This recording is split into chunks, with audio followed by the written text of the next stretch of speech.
Repacker po kami ng tissue wipes. Okay. So, itong mga tissue wipes na mga saan nyo ba to binibenta? Mga may mga seller po sila online. Itong mga wipes na to, sino po ba yung mga target market nito? Baby, adults? Babies.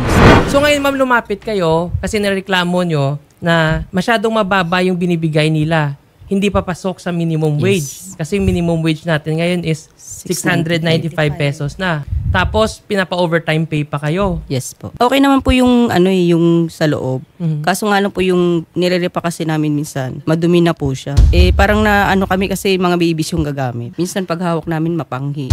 Yun, may mga tae ng sa paligid. Tapos kahit na mga mapanghi pa yan, may mga tae medyo madumi na, binebenta pa rin yan sa mga... Hindi po namin siya nire-repa kasi ang inaano po namin ng gagamit, mga babies. Kami mismo yung nagde-decide na, wag na nating isama yan, ayan mo na. Okay. Pero pag nandyan po kasi yung may-ari, yung amo, ang gusto niya, punasan o kaya hugasan, ibilad. Tapos, ire-repack uli namin pag nakatulo na siya. Expired ba to? Hindi naman. Yun po ang di namin alam. Kasi minsan, nasasabi namin expired kasi magaan na siya Parang wala na siyang water na nakasama sa loob. Dito na ba siya minamanufacture mismo sa Pilipinas? So, in-import lang galing ibang bansa ba? Container van po siya na... May alam kayo saan galing to? Container van lang po siya na dinadala sa warehouse tapos ibababa po ng mga tao doon. So, meron ng mga produkto na to nga nakapasok sa mga normal na grocery. Okay. Yung mga tulad na mga mapanghi na, medyo madumi na, tapos nirepack lang. May naipasok na ba sa mga na-distribute na nabenta na? Wala po. Pag kami po ang nagawa, hindi po namin nilalagay. Pero pag andyan yung amo nyo? Pinupunasan lang po talaga namin tapos nilalagay, so naibenta. Pag alam naming mabaho, sinasabi namin sa kanya na, Sir, ayaw namin to kasi mabaho siya Kumbaga rejected na ma'am. Ang gagawin niya, papaayos niya dun sa mga tao niya. Papalinisan mo na bago ibalik sa amin. Pero kung kami hindi namin nilalagay. Good afternoon, Ma'am Apple Mendoza. So, gusto sana namin kunin kung ano yung side ninyo dito. Ayan sir, yung sa pasahod naman po, totoo naman po yun. Yung kiniklaim nila na for 48 hours po. Okay. So, inadmit nyo na hindi kayo nag-follow doon sa minimum wage requirements ng DOLE, which should be 695 pesos since nasa NCR yung inyong business. Opo, pero bago naman po kasi kami mag-start or tumanggap ng mga tao, they are well informed po na yun lang po yung sahod namin, pasahod po namin. Kasi wala rin kasi kung tutuusin po, ano lang po kami, tawag dito, nag-online shop lang po kami sa mga Lazada, Shopee po. Okay, ma'am. Pero kahit dyan, ma'am, kahit na nag-agree sila, pero pag may batas tayo na yung minimum wage, meaning hindi tayo pwede bumaba dito sa 695. Kasi pag bumaba tayo ng 695 pesos na pinapasahod dito sa mga employees, labag na talaga sa batas yan. So meaning may violation tayo, talaga kayo sa DOLE. Attorney, base po kasi sa ating mga complainants na nandito kay Ma'am Rachel, sila po ay nasa mahigit 100 na employees or nagre-repack nito. And base, di ba po sa ating batas na ang exempted lamang sa pagbabayad ng ating minimum wage ay yung mga micro, small, and medium enterprises. Yes, mga less than 10 lang. Mga less than 10 lang. So, even nag-agree po kayo, mali pa rin po yun. At mali din po na pinapasahod kayo ng below minimum wage. Especially na medyo malaki na silang kumpanya kasi repacking at saka malaking business yun. So, surely more than 10 kayong employee. Kasi ngayon pa lang dito, nabibila namin, medyo sobra lang 10. So, hindi sila exempted dito kami sa pa lang minimum yung wage. sa isang warehouse, hindi pa kasama yung nasa kabila. Yung iba pa. Kasi marami pong item Ano po yung mga items? May mga mga beauty products.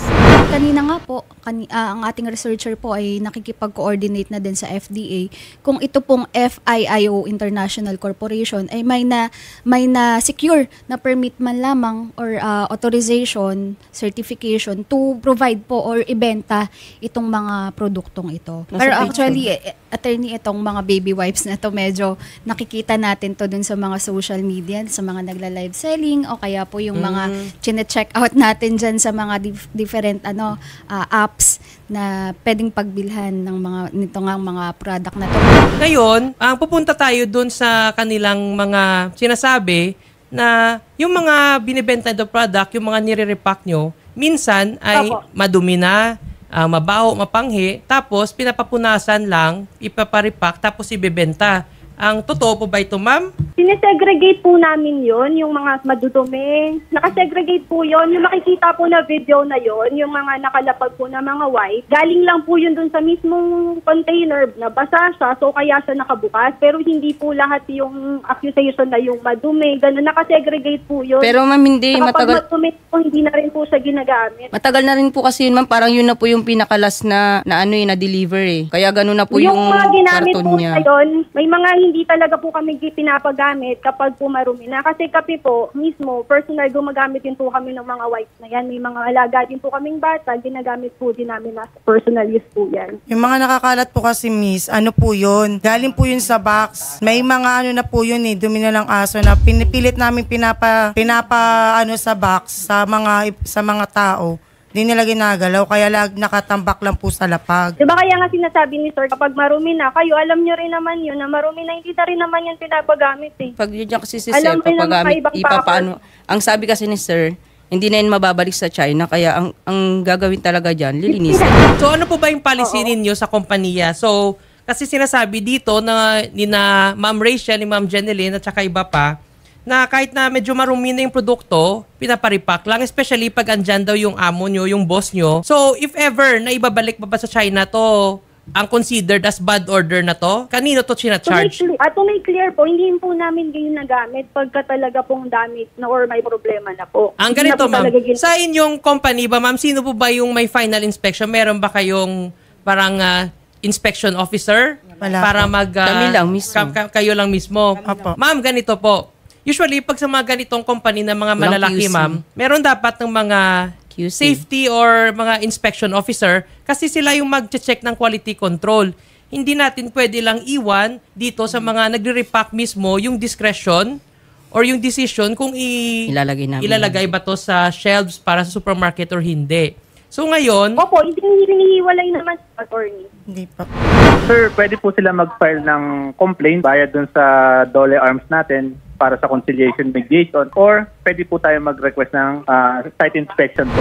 so malaki talagang tsansa na makabawi kayo ng mga kulang na sahod na binibigay sa inyo ng company na FIIO International Corporation. Sir Roberto Rosal, maraming salamat sa mabilis ninyong pag-action agad. Thank you so much. Yes, sir. Salamat po ulit. Sir Roberto, gaya po ng inyong advice, kami po ay magfa-file dito sa inyong online SENA, as well as sasamahan din po, the usual po, sasamahan po ng aming reporter dyan sa inyong tanggapan. Wala po kaming mga benefits kahit SS, wala. So hindi kayo binibigyan ng kahit anong mga benefits? Wala po. Walang kinakaltas. Sir Roberto Rosal. Sir, regarding dito din sir sa mga benefits, so ano po yung mga possible na mga sanctions or mga penalty, parusa na mahaharap nitong FIIO International Corporation dahil hindi na nga sila sumunod sa minimum wage, hindi pa sila nabibigay ng mga benefits dito sa kanilang mga employees. So anong pwedeng mga parusa na maharap nitong FIIO International Corporation? Sir, pagdating sa benefits, sir, tulad ng SSS, PhilHealth at Pag-ibig, ano po sir, diretso po yung file nila ng complaint sa SSS, PhilHealth or Pag-ibig.